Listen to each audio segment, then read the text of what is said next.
lam to entity ting na kan sibai suni program ini hit ya ka tiang atu na mule na thei mai beling ta ama hi le introduction board loling a hi ma le ama kha athakina hi ro bang yong khang le ama Dr. DK Mang hiya ama tu tung ya kanwa kita nang diwa intending candidate hiya 11 lung thul edisia dia tha ama dulela candidate so ma pan la ta lai na ama ko na saudo na ni le chia uni noi tangan pia si jeri na pamang to ti pa pang dinwa ama steni na entity na chiang no se man thi na ding na mo na family to isai bang na din na si saudo ni nya bảo vậy cái lẽ kamin igen tak sa mena upa Dr. DK Mang kaya kasi min don thian muang ahia yai lamka katen pat nga wa hile lan ba ahia wai hitinga 97 kumina ni lamka itang benga kat tuan biwa i pathian bol zon na gilaga naw thum ngamei tum kaniwa wajde tuna api khinta wa apa pen ne mon kim ahia anina mai malsom ahia MDF kahilaina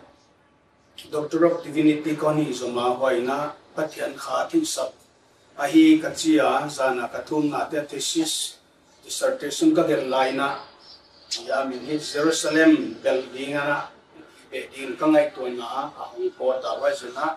Jerusalem ngai malsom kachia wai kha Jerusalem ichi chena pathian min tuan na Salem lal Jerusalem ichi kha bitna kopi muan na kopi pathian kha in au khum mual tang thum hoi taka au khum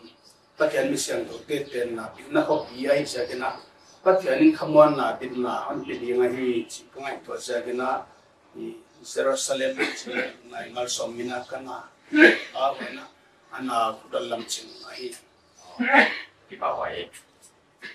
election notification song ngai ki malika nang kha lungthul bial khong pia jin ko na hi chi khong ana kisa news don bangina ye chini de bang ho mai ilena ta ka pan la na hi che ki ya ei ama niulam ka isa ding na hi na wai mura li pia gan ti bien na hi na mo bang je ka tu ma lungthul ang ya hi don na amju zawin ka thei ngut a hi chida na hi lungthul constituency pe na hi le ki ka taksa hial waya na hanglian ke lelen kapi kapu kapate waya atu ngati ka waya ana kosahi wa kapi kapu kapate kaute itu na besan satam ka wala ma alubu ngon na hiya atanggam Control constituency mi kahia wai kahi bana keima men leng wai lam pita gana kapi kapute lu bunga kagam kali tangu hi nai ngai na thu pi tak kanaya wai pen ahi bana agam mi pi te sigleta na heutu mi bangza ve hiam kaino ai wai lam ba ding ding na MDC ding ding na ahong ho wa hong zon wa thumvei livei nga vei tenin hong zon wa suchi banga hon jot lai na ken hi sumle pai bang le hak san na tam pio ma hi to china kananial bol sima hi le leng hong zon pu heu tu te agam mi te ma ama in kha hon ha zon lot ja kun yai tu Macedonia sam na hi the call of Macedonia wai banga kangai se gena i yai gam tu iti ten ki amon na ne ya kahin khwalui te hoi taka en veng venga gamle na ma dinga itla tak tak kahin na pala na se nga dinga hi chehon mo ngai veo mo chi thu ka hon ki takena amau te to ni vei thum vei bang chena ki pol to khoma singpi tuilum bang le ka do na mo te chena atom nai na yai sapna Macedonia sapna nial vol ka hi ke chia ipe kia ka hiya New Lanka East to te ding na Lungthul constituency hi ka stronghold ka chima bena ka pi ka pu ka lom ka vual tule ta ule naw mo te tam na ma amale itu ni tana leng kanu ka pa amin hoi ta ka lowa ahin khwa theya ala khwa te tan pha la khwa mi bang la na hi to an nek zon nau a kho sang nau a tang ga ma til bang kim tang thui la hon hil thi om na ga mai ja ka wai ja ga li mu wai tak ma sa kai suna ai abial mi te mai na hong chia kia wa i na chia mo he ka bang sia pin te ka na ha mon na ni pia mon na nei na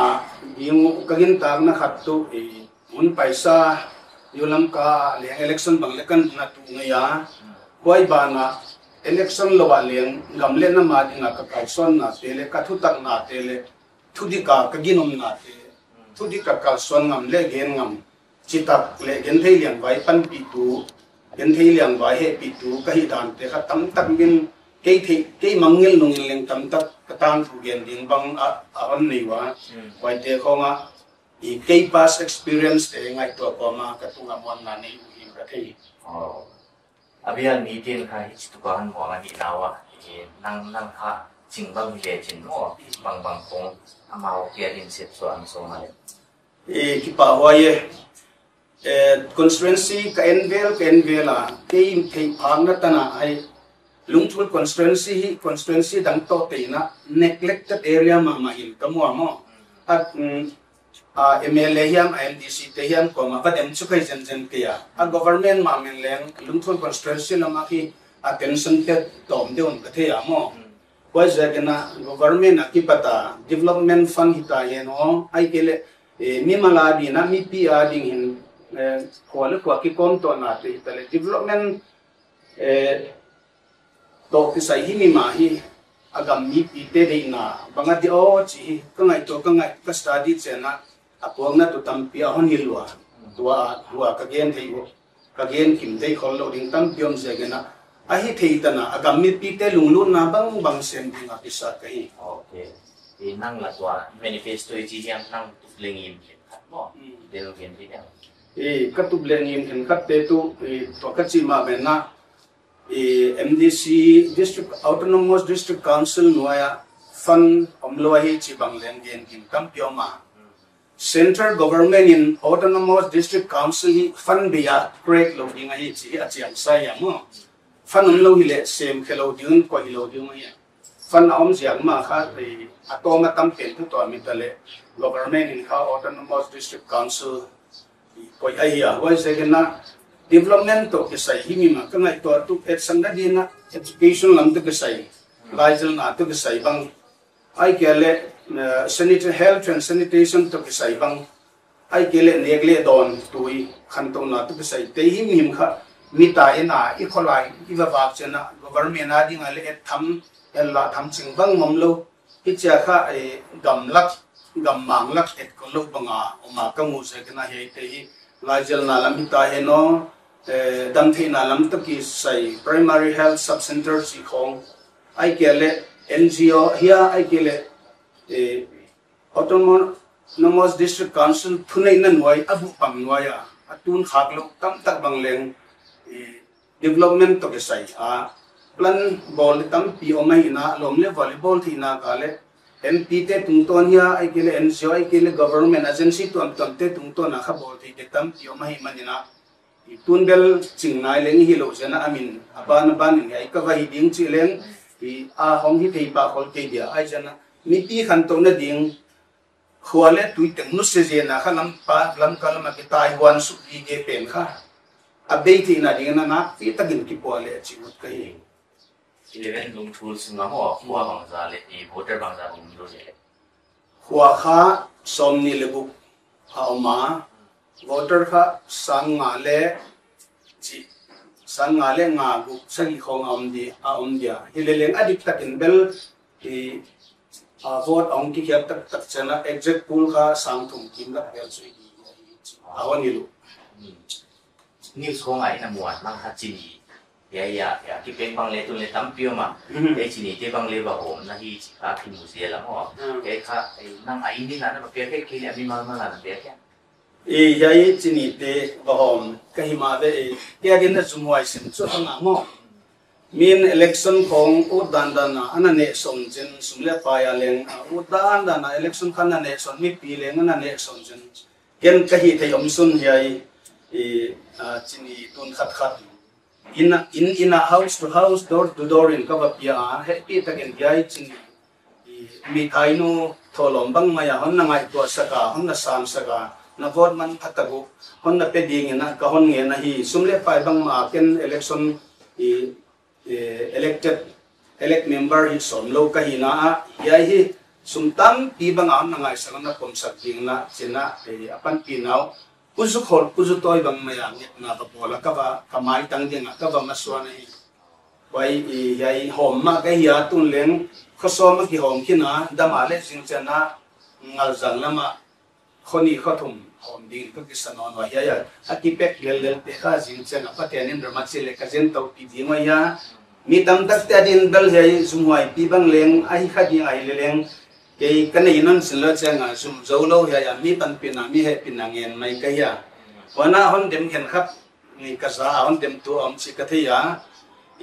MDC le hinai lo chini hom pa chi khonga hiya MDC ka hi malen gamle na madinga ka thili the na ama sapien ha ya ka patahi ka chimaya ka pa MDC ding ding na ile sumong za na ni ai ta chi ko pa ho wai na nang ka budget bang za on ni wai che chini ti mong le ai ni nai chana hom swa kai te chu su tam bi be na pia ko bang china ai na kisat ko la asumpen kagen mana yai chini pe na hi le ke ya ki pat so ke bang le ma ka bat la bang le ma hon pan pi bang le ma no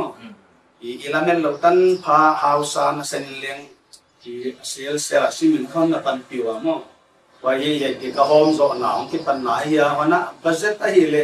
notification le on nai che lo hi na tu na ka election central election committee le ka bolwa finance leka koiwa treasurer leka koiwa chairman leka koiwa secretary leka koiwa executive tilbang ki makadot ite ka koya waiten kha tension budget hon board pi dewa koi bang bagina summa sona MDC chin so milawa agami pi te hon de na le ken agami pi te kai na jaga ding de kai na sumlam pa nga hi tuina secondary ka koiwa affairs na koi nai lo kai okay lam kha atang pi na election om dik chang ba kasuma ile ya mai kelis ma board song chika paida kong ona i veka mga mipin le imu wang na om dia kan da mo ya election om chang na mga mipite mo wang na dia na theihna kanon yan dia mipite mo wang na ahiloma ma asya kha ti tu lai kha mipin dambol tu ding heu tu hoi kwa ya chi helana dambol tu ding sumha wa hon hom zo di kwa ya chi kha mipite ngai tu na ma mo tu le siang takin gen len lamka leng MLA hi som het lo ni pia leng any organization leng any association leng amin legel khalo kin bol khalo hi mim khong sum haw lo hi chi ti chena sum hom zo di hi ven hoi ka chel ni chi bang thua thingin ka thia mo wa je gena i ga mu kha i ba nau suma heu tu bolin na sen ke le election hun sunga suman ki piang na ka le chi khami pi te ngai to na am thama wa je gena keilama ki pagin bel ei candidate khatin kha election asian ding sa lo ding to thuni na bang ma kanei kia hileleng mi ti ten kana setting dikta da kana setting ahon ngak la wale ginom ta gena ke ki piazon na za zen vor han la piawen la utse ke le ya chini kamason pe bana dal mi ti te la ka sumle paina MDC itel chin kasom ke ya mi ti te le kasom himi mai wai ram ai ya ai kha atang pi na free and fair election chi khan wa ya pana isa ka hi ai election om chang ba ha panga board ku sa kai le thil tuan tam ta kom mo ai tu saya panga free and fair election om thi na dia poi mo an sak din ngien dia free and fair election om thena ding ina candidate in khabang ma thuni na kani ke ya nei le kani zo ke dinga nei leng le la tin kom ke dinga asya ka sumwai hom na gam lenga hi bana ni dang lai ki practice ka uniform khom sanga i vote capture ya mai ke le thau le mia thau ta khia de khang hoi ti khong zanga i election siangthou lo ta ka ki pol na mun na hi mo ile leng hoi pen che ima ban ang mom diam chi bel ka thei ke ya ai sa ken ke lam to ke sa intel free and fair election chi ken bang chu kin propose leng agam anam asunga amten bang chu banga bai hanom video chi ki thei bun lo hi na ke dei bang chu kai thei ke dai le ke dei bang chu free and fair ma ile tu ka dia ai jakin tu tung election to kisaya hile kay ngai dana bel ZR cabinet bang zombie council cabinet bang ZY cabinet bang inka unanimous decision hoi takin tupung na han ball piwa mo ball pi ki chi hing leng suma le zo ding kwa ma ball lo ding kwa ma leng suman ka tian kira sumhau tian leng sumhau jagin MDC achikti ton ki ding igam le nam it zat thei government to ball pi ki kal bang namle government ki kal bang constituency le government ki kal bang a hoi taka tak Pauli hama leng zat thei ai kiale ala mi kumnga kumsoma na sen kin sate bang ma sem lo hiu cha constituency mi kana thei ngoi le ani thei te ko ngoi te ong candidate nang dom non ti leu chi pol pi te ban kha thutan na unanimous decision hoi taka yai cabinet thumina gen hom pen a pai swang nei ro chi ka ngai to wa sa gen wai pen free and fair election idiam ai kele bang chidan hong pai diam chi dal gen kho thei na bang ma kani to an ti to MDC tam bi sa bang khai yet le phanom lo chi tam bi mo wai changa phanom sun te ki tu na kha yemin hi cha hunu be mai te ba hi na nang da ni na MDC chi pai ai phanom lo bai de mai chi le lu lu thoi lo pi di lo pi ngai dan bang fan bel denin igen hina fan omlo hile government in yai ADC ko ilo de chi kha chiang sai amo Delhi akipanina tribal development fund atwa ma hong pai to autonomous district council ading hill area committee atwa ma men leng awma hill leng I omna gamu Manipur state government kha 40 out of 60 MLAs 40 MLAs kha phai jang ni a hi je kona yai ten Article 371 siya sintang mitiang panna kay Article 371 siya Manipura ding liya wa hiya mo kaya ham patna hi bang chileng nek pe thi ngei hiam siya na sadaka pangin sintang mi MLA te kha to ki thutua kina na piten hon to boy som se kona somle pai kha hon matam sak di ye wa hi boy jagna fan a omlo hi ke ya aki chingjo ke de ki chile to ong paisa wailama ki pat ong tan namun a om chin ai maya hi leleng a constituency sunga dingna kiching jazwa ki leleng fan omlo chiken khazwa omlu mahi central government in fan aom jaka constitution to kitwa ka fan omin chinwai fan on kha ya penu waya fan to mipite ki kala palai ding tena zar lo je ko fan omlo wa chwa ya mo wa jagana tel singa kom level ya fan a hi bang bangena ken mipite to transparency nei tekina development to kisai mi malamo ai kile khosunga ding mo ile gamle khwale ko ki kom to namo negle do namo ai kile singno songno chinna gani wamvul ganta chinna to kisai ai kile company to kizomna NGO to kizomna government to kizomna ye ya fan ato mahi le hoi te to bol lem te te ya khai ga mu ko dinga kisa ka hi ya wa jagina fanum lo chi pen chu excuse in ka thei ADC kha ai bang changa ai hibai hawmna mo bang changa power ni na mo a power kha ya ADC te power chu imu ding bang taka mo hileang lian tiom ding a hi hileleng a state government in thone ya wai bana a constituency sunga kha MLA ama MLA ten waya MDC thumbang li bang ama wai te tunga MLA kha ten thu hon ni no na wai ahung chena thuni na ding te tamta 80% bangkha MLA ten anaman taung ahimaya mo tu banga kha ADC election dito ko sai to hichit ko delay ja bangai chile MLA te jagal chu MLA te jaga tutan ki delay in MLA ten state government to BJP government maya tunsin waya kipanna I hong pangun sine election dia hunta ka ki bol lo inchin hilelen ADC member te tuna huna bi ta be kilelen MLA te tunga ma chang pa ngam lo dingun pa jaga power om lo hi chia hilele ima banwa elect banga kangum khagjan jana le chu ken ka dei dan bang taka ADC government en hon pya dung jena legislative power executive power and judicial power ke dekha inga thina ding banga lam kyam Delhi through appointment Delhi through to mo I committee ADC member teng to ki thu to ga hoi taka ri molowin bang ki to lang ADC nung song chu yai te hinge thiak te dinga poi mo hiloyam ka chi jenga executive power legislative power judiciary power wai kha wana financial power mo hey te kha mu kya te ne dinga pan la khoi dinga hi chi ka tu ma hi nang la tu tung ai phai swak to di bang election ma hoi taka nei thei di bang hi le mo mga party zot na so party tung tang pe na hi le tu lai tan election notification le online ke ya wana igamu hi party en mi malin bangge ni na sabto amin bangge le hangleng igama dinga i constituency a dinga na i set nok tak takale eima mi malin teres atang taga papai go gawin leng tuan den thil tuan ke dinga mo ke adik tat khengwal lu si leng lang ka constituency mi pe ading na fan hong tom le hoi lo dinga hi na mo party koi lam penin vai homa koi lam penin ka constituency mi dinga thil ka tuan bo the ding yam chi lung sima ngai to na in ama koi jagina e sa khol ma et ding na ulai tagin bel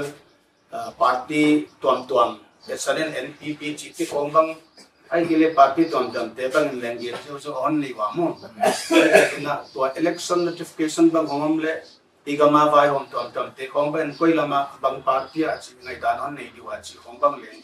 i candidate khadi nga la le beng bang de wa om pot hoi ting ka ngai to tu lai ten na decision bang ma po om nai pe ya hile leng atom na ka gen nok tu atom na ka chi chu ton question topic to vision ka gen nok tu ken committee body bol ka hi Central Election Committee ka bola waite chitan kana kalswan kaya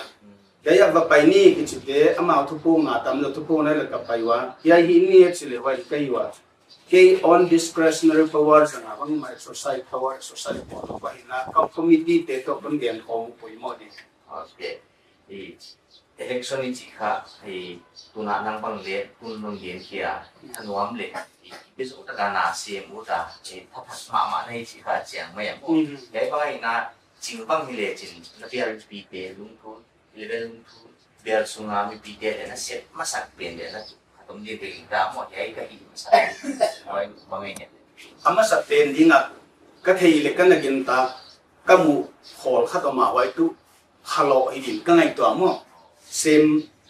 elected member adem hi cha su khalo nei u hile kilo min mo khalo bang hon nei wale wai kalo lang na sak pen kha kam manifesto te la ka khat leng api pen na ka ngai leng hi na i ka khalo hi soma khat kaum na lo kala ding kala dinga wai ka soma khat wal teng hi khwa khata khosma gen thei te a ding na khwai chi bel in som nga phata he no in som phata no in za phata le len in thum ko yaman ko sala dia ko man chu ko i mun pa te wa mo kwai te a ding na khosum pai om te tung ton in less authority ya house tung ton ya sab ton tu ki ko kwai te tung ton ya na sum kap te khem sa pen dia number 1 mo number 2 kha kana kai ki government in special quota bol ka to ma vualbanlou mo vualbanlou te a ding kha chang simo ma ya esang na ding na mi piang sol mi phalo ichi te khong kha an bang le hai dia ko chu in sung kha ta ni le thumom na bang om jin nek zunga an bol the lo kho the le hi lo an nin kia nga ngo an le kia nga ko chi bang a vualbanlou ti khong kha wai te hin nak ti ta hin ama wa ding a ki lo bang ya chi hot ta gin ken ke le chi ka nami malhin kuan ko na le nak lol sa tan ko mo wai cha ki pa na lu na chi ko mo le ti thai na en tam ta le ti lu tin ke ing da na lu na ken khan long ye ti ya ka lung lu na chu mi chi hi na atama la sa siam bang ye le la sa siam ki uta boxing bang ye chen boxing siam football pe bang ye chen box football pe siam bang in ya ki uta wa na in mun sang million milal ten gen thei liang vai te dia na se khom bang imu cham ke le vai din mun na ding mai lengo chi bang lung sama aum ge dia ke le leng ken tu ke lung lu na le kan lung sama kan la vai gi ge tu gen thei te ding a bang ka se thei mo gen thei liang vai te ka se thei bang a de o chi kha ko ai ma solve thei ding na patian han koi le ka ta le leng hoi leng ke tu pi na hi lo ina ken sang ni le sa dia tu pi khat ka nei gi ge oma tau bao gen the a kon se han pan pin lan pa to ya kon sen ke ding na thua na me nan musakin chi kha thu pin kan ne ya lai bang le kan ta dang ona lung thul tang bang le dam lai song thu ka ba bola wai bang le gam mi pi gen thei lian vai te a ding na a lei tanga ding a bol zol na gam mi pi ta ding a chidam lodam na pia in hi a thum na wai han wai mor sunga ka ko ya wai se na gen dei lian vai te le ta ga mi ta ti ma pan pi thei ding in pa te ni ne ding mon han te le ka un ma Holim na no masuk na pending ina na bial mipite ahikele hai ki holim na entity dia again ulong na no konskit kabial mipite adinga kagen nople ya kami pi anangai ka tehi me ma dinga leng kagen nople kathuka noptu kumnga kitel na angom dinga wa itel chin pen khat kumnga adinga hiya kumnga ading da ina chengla tumjali sanga hen sangkha tin kha ivot man patak zwak te ni mo kumnga ading ina hiyai heu tu dingin bangon bol sak te yom ja chana heu tu pa ading ai tel de pa ding a lungsim hoi tegena anna pe mai wen la han na piak sak mai wen la kwan sum tamon pe ke dia anon sala hiyai kunga sunga ma ke la ki pai pai non lo ding a chi lungsim ne ya zanga sangkha ta esau bang ma ya kha upan ma na zwak mang thang mai lo win mo I nang le ke le na nga dinga igam le tinga ti gen bang nong sem ke dio chin lamen takena sumnei lo sa sa leng hon na vok chingwen la midang leng amon na ko le hu chi banomen la wai pe nin kha kitel na free and fair siangthou chi chi wai ma chen nga ke nan ke tung ma wai hom le chi ka le lo sia ke tham lui na mo siangthou ding ka de na se na yai ma hom le chi ka thu ha no ma hi to wai sai dunia he tu pa Pu Dr DK Mang tôi holim na heading hun sadinga aman hun gen bangina ivot nei te ivot man khatak kha sultam lu to zwak mai lo dina ko bi mai ki chela tutung MDC election kha lo ching taka ahong pa kha kinepna heading hun sadiki pa ke chile ka ki pa ke to pa na nang pi no